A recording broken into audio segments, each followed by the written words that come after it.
Olá, eu sou a Poliana Duarte, seja muito bem-vindo a este vídeo. Hoje nós vamos aprender sobre a deficiência intelectual. Antes de qualquer coisa, caso você esteja assistindo esse vídeo pelo YouTube, eu peço que você deixe seu like e se inscreva no canal para que mais vídeos como este possam estar sendo produzidos. Esse vídeo faz parte de uma aula do curso do Instituto Educomunicação.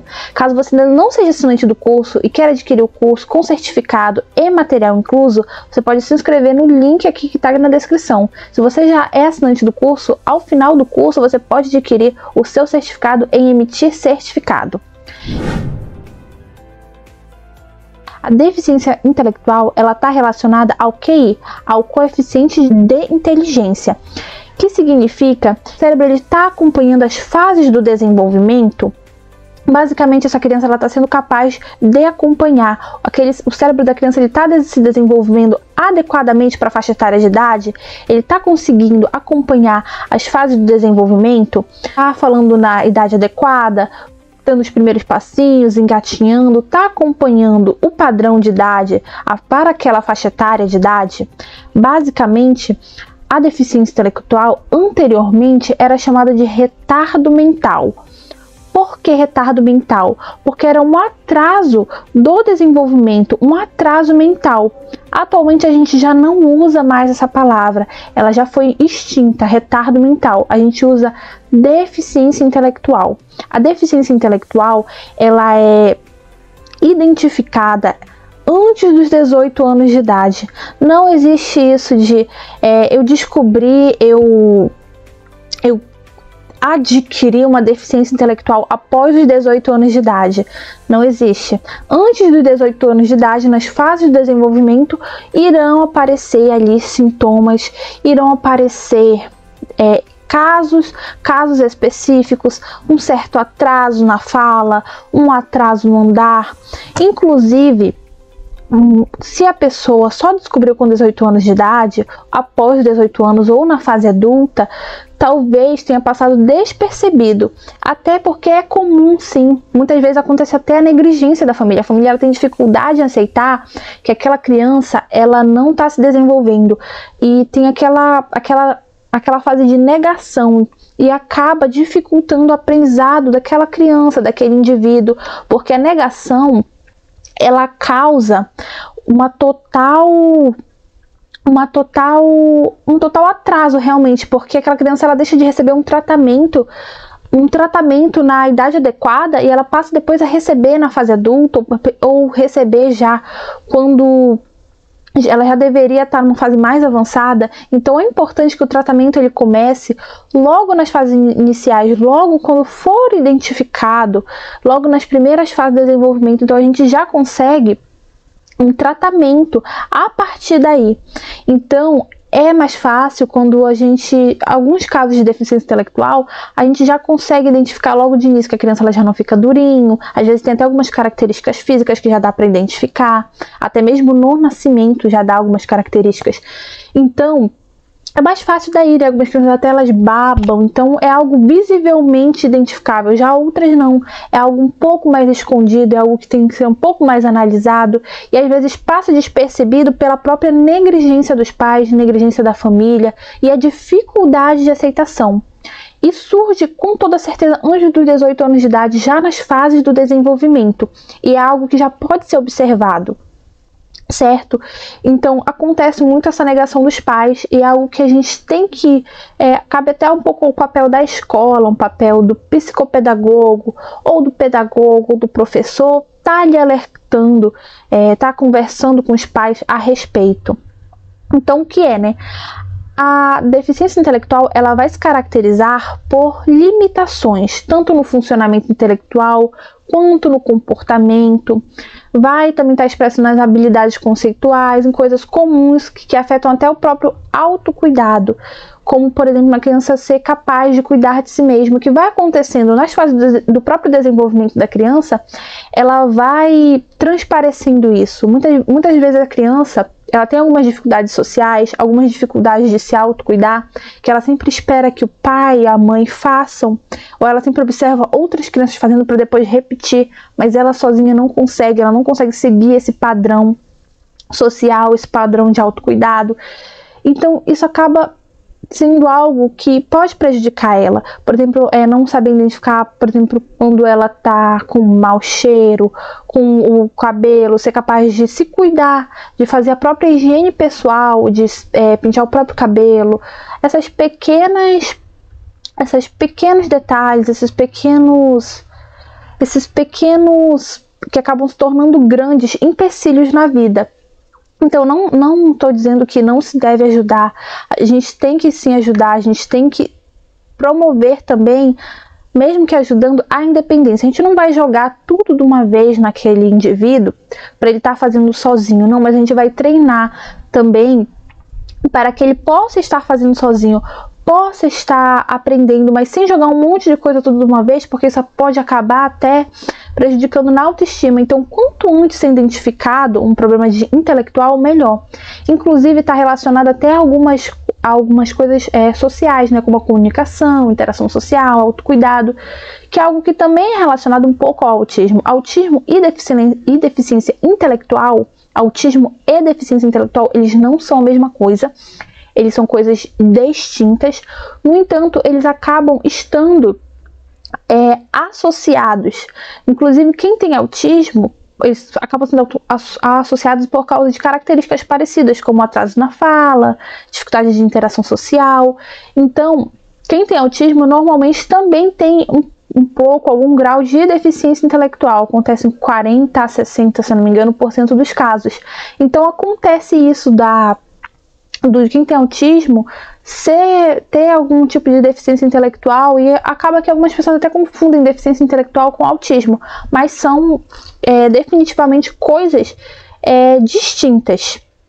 Então, são 3 características: um funcionamento intelectual significativamente inferior à média, certo? Não segue o desenvolvimento intelectual normalmente para a idade, então tem que ser algo que ser muito mais trabalhado do que uma criança que tem um desenvolvimento comum, que tem um desenvolvimento normal, normal para as fases do desenvolvimento.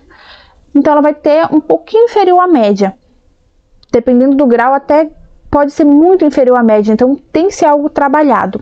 Também vão ter limitações significativas no funcionamento adaptivo, ou pelo menos nas seguintes habilidades, como comunicação, autocuidado, habilidades sociais, uso de recursos de comunicação, trabalho, lazer, segurança. Isso pode transparecer na sua vida, tanto na fase infantil quanto na fase adulta da vida.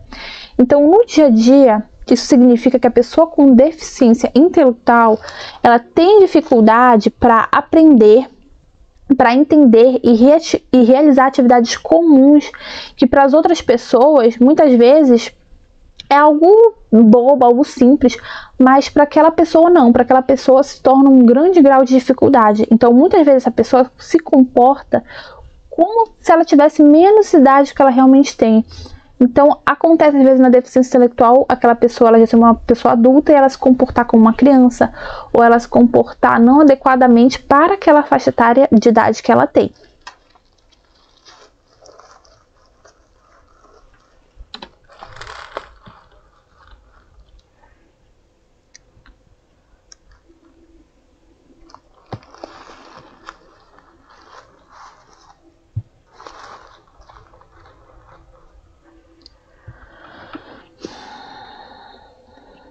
Quais são as principais causas da deficiência intelectual? É um desafio tremendo esse diagnóstico. Estabelecer claramente a origem e a causa da deficiência intelectual é muito difícil, porque em 40% dos casos não é possível determinar exatamente qual é a causa da deficiência.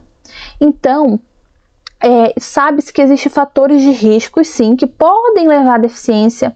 Esses fatores podem ser multifatoriais, eles são nas categorias biomédicos, sociais, comportamentais e educacionais. Os fatores podem ser descritos de acordo com o momento de ocorrência, como pré-natais, que é durante a gestação, perinatal, que é no momento do parto, e pós-natal. A gente vai tratar de cada um deles em específico para que você possa entender mais ou menos, para a gente poder julgar ali qual poderia ser a causa, mas não tem uma causa previamente estabelecida, certo?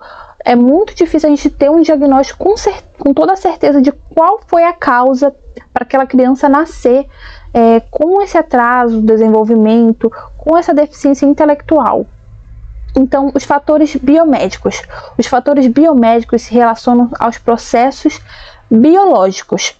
Os principais são distúrbios cromossômicos ou genéticos, síndromes genéticas, distúrbios do metabolismo, doenças maternas, prematuridade, distúrbios neonatais, lesão na hora do nascimento, lesão cerebral traumática e distúrbios também convulsivos. Também pode estar relacionado a fatores sociais, se relacionam com a interação social e familiar, como estimulação e as respostas do adulto. Os principais fatores sociais são a pobreza, a falta de estímulo, certo? Normalmente, crianças que têm um grau superior se encontram em extrema pobreza e têm uma deficiência intelectual, é muito difícil um tratamento, é muito difícil uma identificação precoce.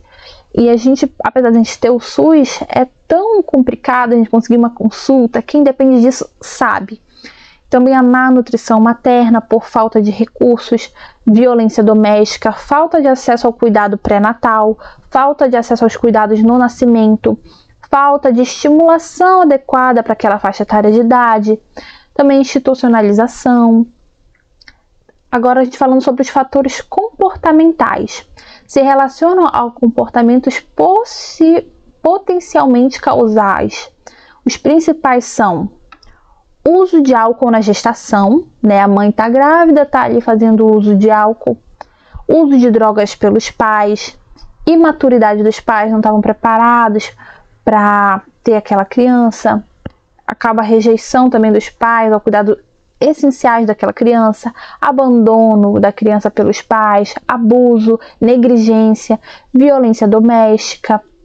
A gente também tem os fatores educacionais que se relacionam à disponibilidade de apoio educacional que promovem o desenvolvimento intelectual, como por exemplo, os pais têm uma deficiência intelectual ou a falta de preparação para ser pais, diagnóstico tardio. Isso do diagnóstico tardio tem muito a ver também com a falta também, às vezes, muitas vezes, de aceitação dos pais, né? Eles negligenciam essa informação, eles não aceitam, pode vir a acontecer. Às vezes, recebe a informação da escola, olha, talvez seu filho tenha um atraso de desenvolvimento, e o pai e a mãe, eles não aceitam essa condição, eles não aceitam tratar, eles falam, não, meu filho é normal. Além do diagnóstico tardio, a gente também tem muitas vezes essa falta de aceitação, e é muito mais comum do que a gente imagina.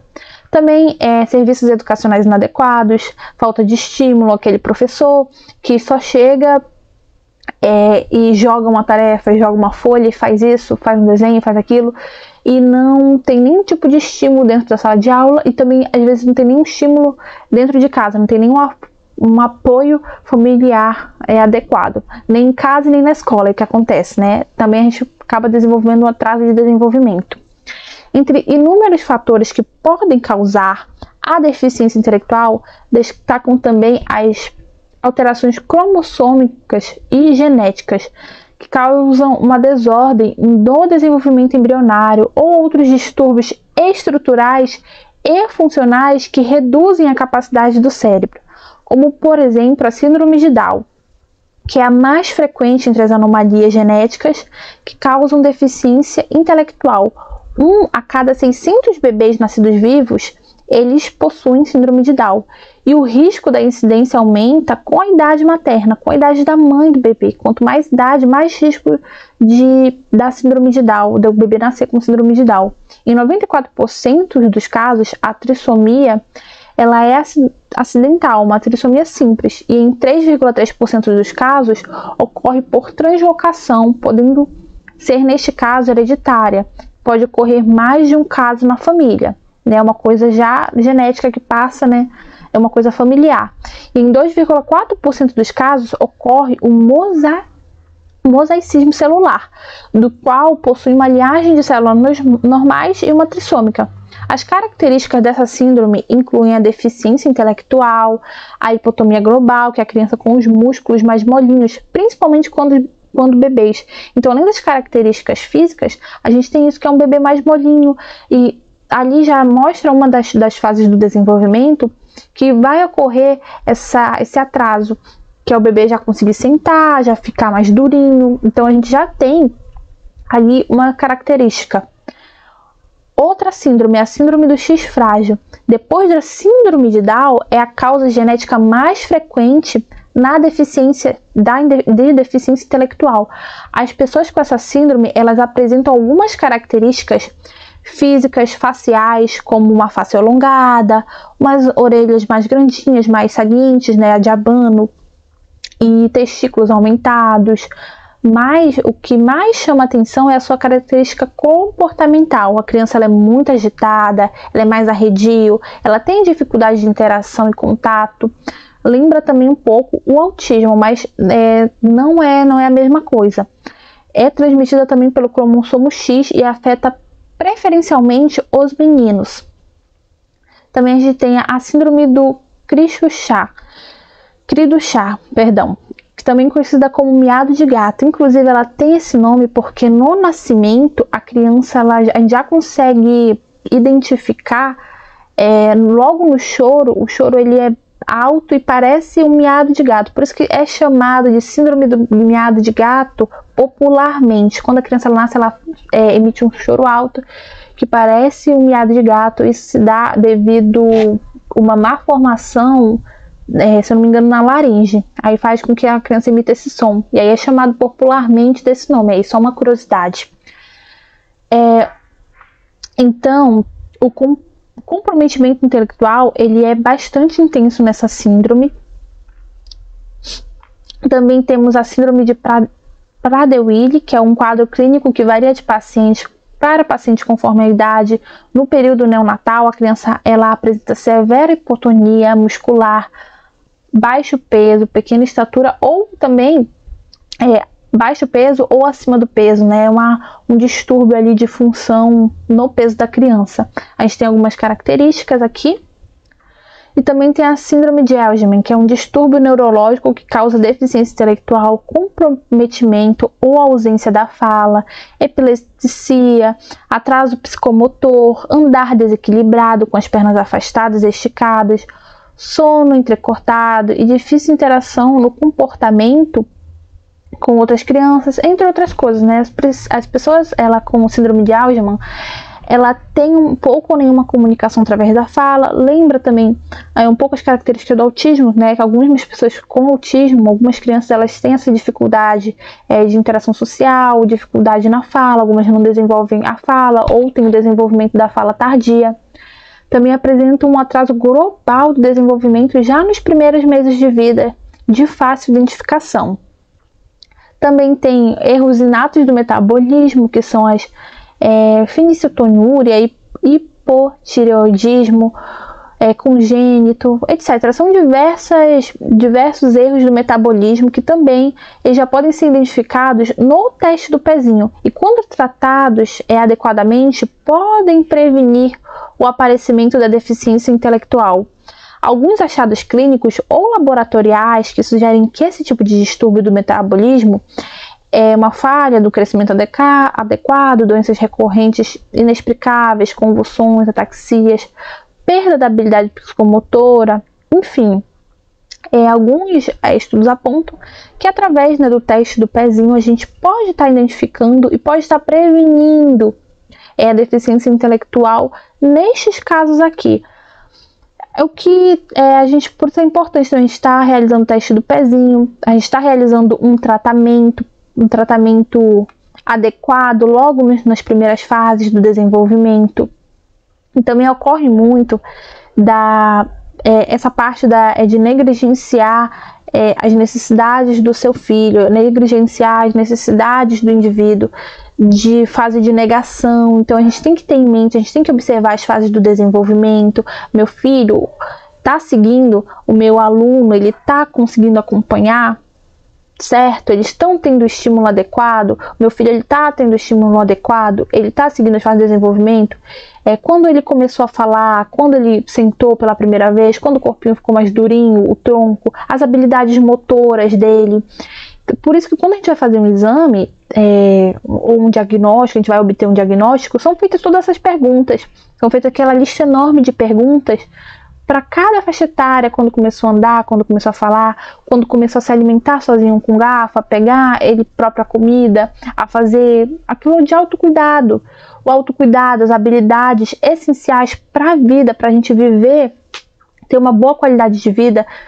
A gente vai ter essa lista de afazeres, essa lista de coisas que são essenciais para a vida, que para nós parece tão simples, mas para aquela pessoa parece que é algo que não está presente ali, uma habilidade. Essa pessoa não está desenvolvendo, aquela criança ela não está desenvolvendo essa habilidade. Então tudo isso tem que ser observado. Tudo isso faz parte das características da deficiência intelectual.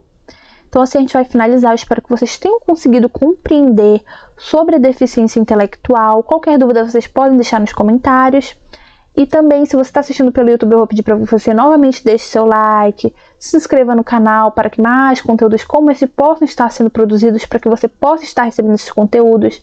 Caso você tenha interesse em adquirir um curso sobre neurodesenvolvimento, sobre educação especial inclusiva, ter um certificado, ter um material, você pode estar se inscrevendo nos nossos cursos diretamente na nossa plataforma do Instituto Educomunicação. Eu vou deixar o link aqui na descrição para você, caso você esteja assistindo apenas pelo YouTube. Eu aguardo vocês nos próximos vídeos.